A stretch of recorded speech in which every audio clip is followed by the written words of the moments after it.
What's up, guys? Welcome back to Between the Pylons. I'm John Camacho. Thank you so much for watching. Guys, today we are talking about the Los Angeles Rams draft breakdown. Feels a little bit weird to break down the Rams just because the way I do it is I do talk about draft value a whole lot. I talk about a lot of things I feel like go into the draft that a lot of other people don't cover. And for the Rams, they don't value things the way I do. They don't value first round picks the way I certainly would, which is understandable. They got a lot of value for some of the first round picks they've spent. I get that aspect of it. They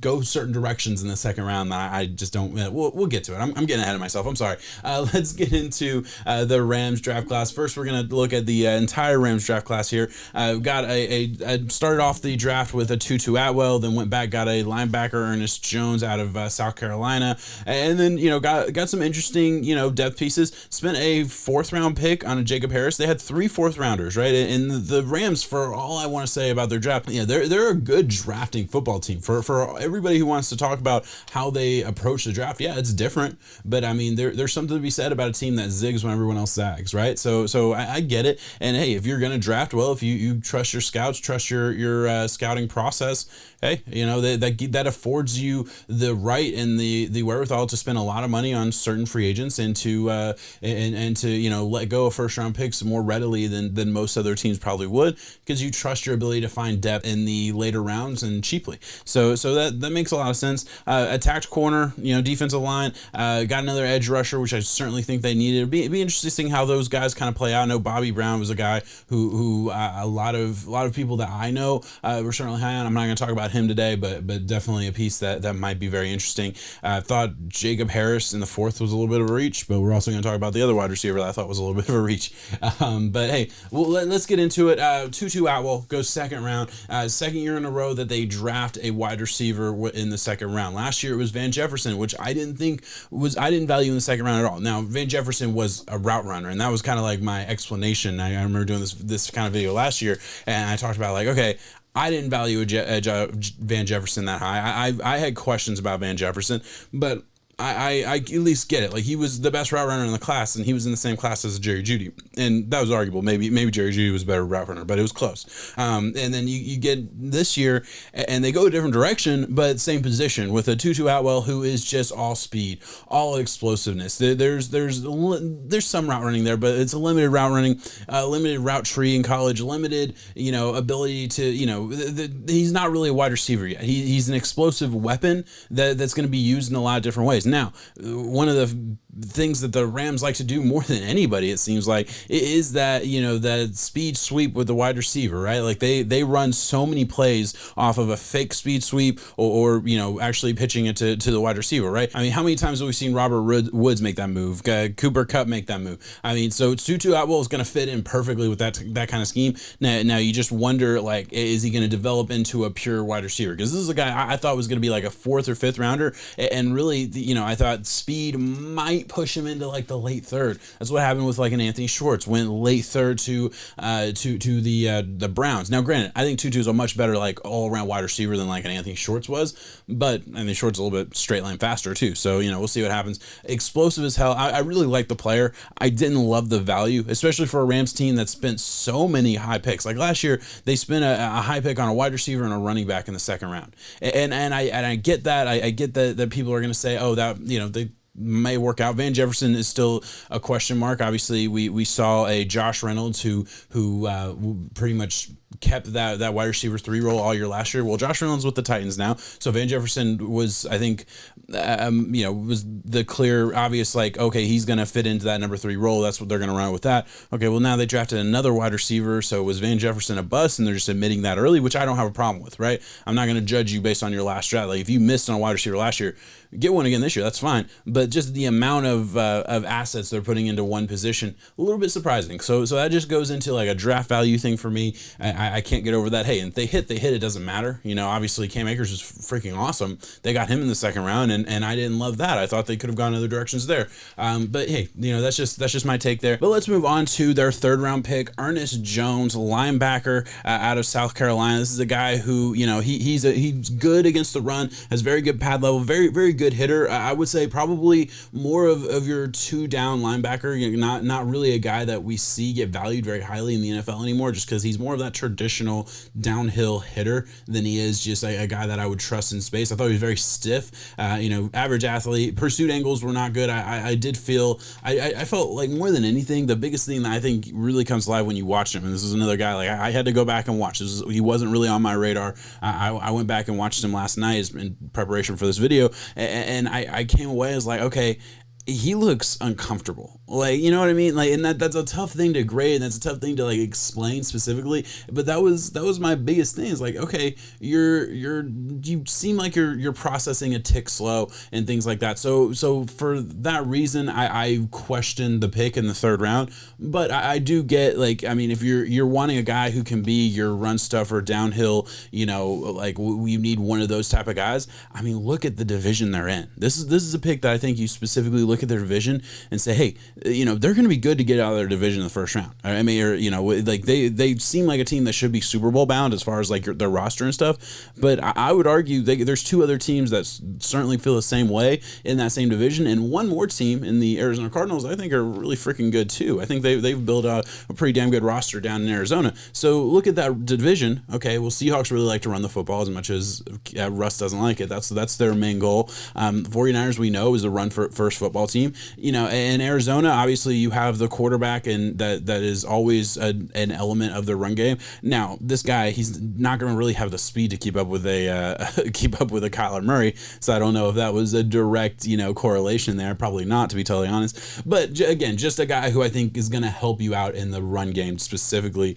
That's important. Not a team that's ever really valued the linebacker position. I feel like for the past like 3 or 4 years, I've always looked at their team and been like, oh, well, their linebacker core isn't great, but I mean, you got Aaron Donald now. Obviously, with the Ramsey the past couple of years, you got a Ramsey. You got pieces on the defense. Like, yeah, you're going to be fine. You just need athletes at linebacker. You need some guys that can hit, and you'll be okay. You don't need superstars at the linebacker position, I guess is what I'm saying, when you have all those other pieces around you. So it makes sense. It's a good fit for them. I'll put it that way. It's a good fit for them. I didn't value the player themselves after watching it coming away. I didn't come away thinking, oh, that's a third round pick. But let's move on to some of my best and worst moves, and we'll get into some of my grades, and we'll close out the show here. So my best move for this LA Rams team was their constant trade downs, right? If you're a team that's not going to value those early picks, that's going to trade your picks very often for proven commodities in the NFL, at least be willing to go get as many shots as bad as you can. And I think that's the Rams' philosophy a little bit. Hey, we're not going to value those early picks, but we're going to value getting as many guys on our roster that we like in the draft. It's not like they don't value the draft. They just value the draft in a different way. And I think that's okay. Again, zig when everyone else is zagging. There's nothing wrong with that. So I got a couple of trades there on the board, just constant trading back. Oh, we're in the third round. 49ers want to come back. Yeah, we'll trade with our division rival. We'll get 2/4 instead of 1/3. That's a deal, especially in this draft. And then another trade with the Jags, just moving back. Didn't move back a lot. Didn't really even gain a ton of value, but they got an extra player out of it. They were able to make some more moves. So again, I'm not going to get into every single trade they made. They made a couple different day 3 trades as well. But I just thought it was worth mentioning. Hey, they are a team that is going to value depth, and they're going to have a lot of young depth. Let's be honest. This is a team that is structured very top heavy. You're paying an Aaron Donald. You're paying a Jalen Ramsey. You're now paying a Matthew Stafford, but you're already paying a Goff. So what does that mean? Okay, well you have to find depth in the draft. That's the end of the day. You got to find depth to fill out that roster, and you got to find cheap young labor to fill out that roster. There's no other way to say it, right? You're gonna go top heavy. You're gonna have to give that up in certain other areas, right? So I get it, and they approach the draft in that same kind of mindset. So I do appreciate that from them. Worst move for me was just I think they misevaluated the value of some of their picks. I think they misevaluated where a 2-2 was going to go. Second round was too early for him. He is a small, gadgety speed receiver, and there's certainly value to that.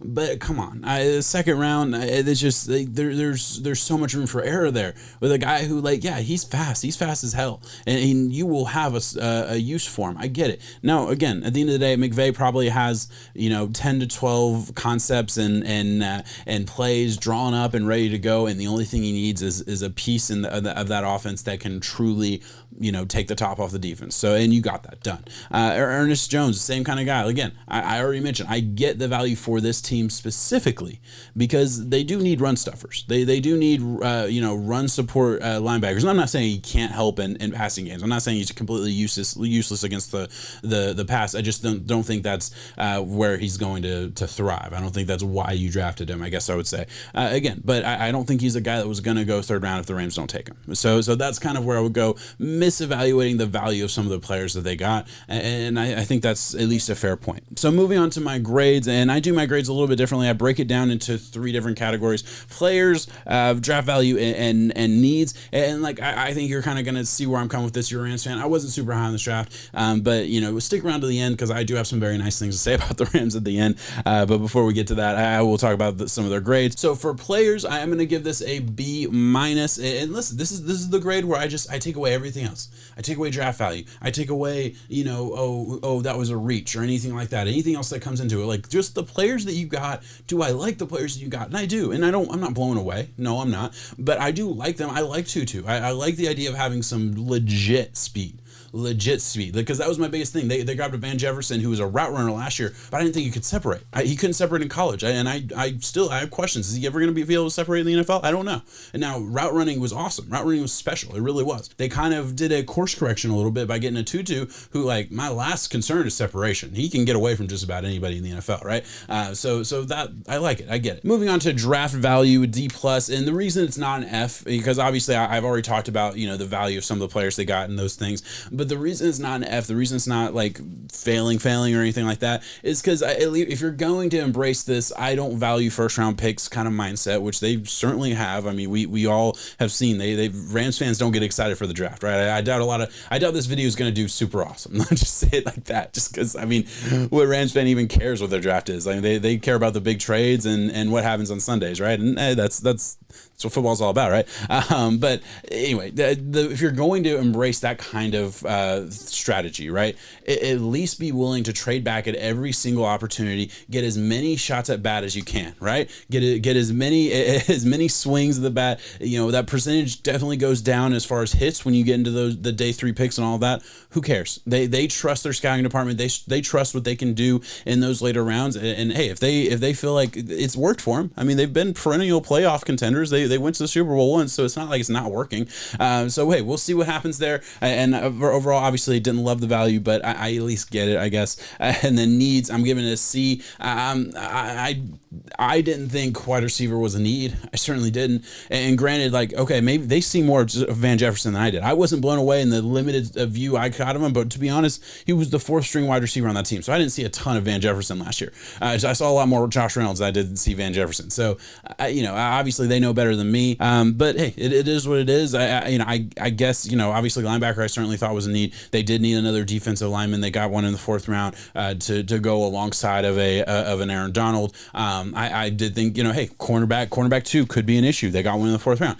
So overall, it wouldn't have been my first thought was surprised that offensive line wasn't addressed. And I'm not saying offensive line was a huge need, but I certainly thought, this is the second year in a row where they just don't even they don't touch the offensive line to try and reinforce it or anything like that. That scares me a little bit. It certainly does.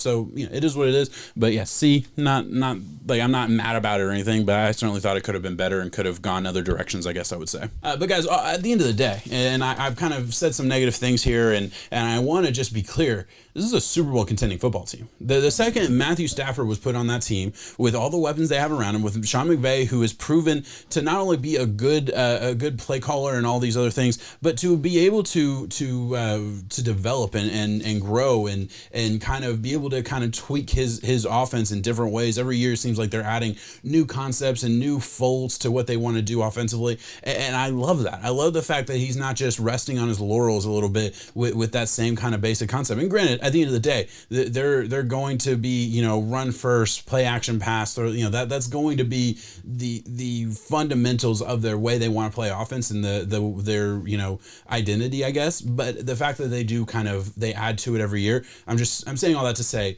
you got a superstar at offensive coordinator / offensive mastermind / head coach, whatever you want to call it for Coach McVay, right? You have a quarterback who I do believe has been disrespected the entire time he's been in the league, a guy who just been under the radar, and under the radar. He's been awesome. Matthew Stafford's been awesome, but he has not gotten the respect he deserves as a legitimate elite thrower of the football. I'll put it that way. I mean, elite thrower of the football. So I think you put all that together. You got a defense with all those big names. This could be a special team. It really could. And I'm not going to sit here and say they got better this weekend. I'm really not. I don't really think they did. I don't think they got significantly better or marketably better in any way. But I thought going into the weekend they were Super Bowl contenders this year. So like, who cares? Who cares what I think? They certainly got some depth pieces. They certainly got some pieces I'm sure they're very excited about, and that's all that matters at the end of the day. But all right, guys, that's all I got to say on the Rams. Thank you so much for watching. Please like, subscribe, all those good things. Come back for more content soon. Be doing a lot of different draft and football content, all those different things. Small channel, but I'm growing rapidly lately. So thank you so much for watching, and I will be back soon. Peace out.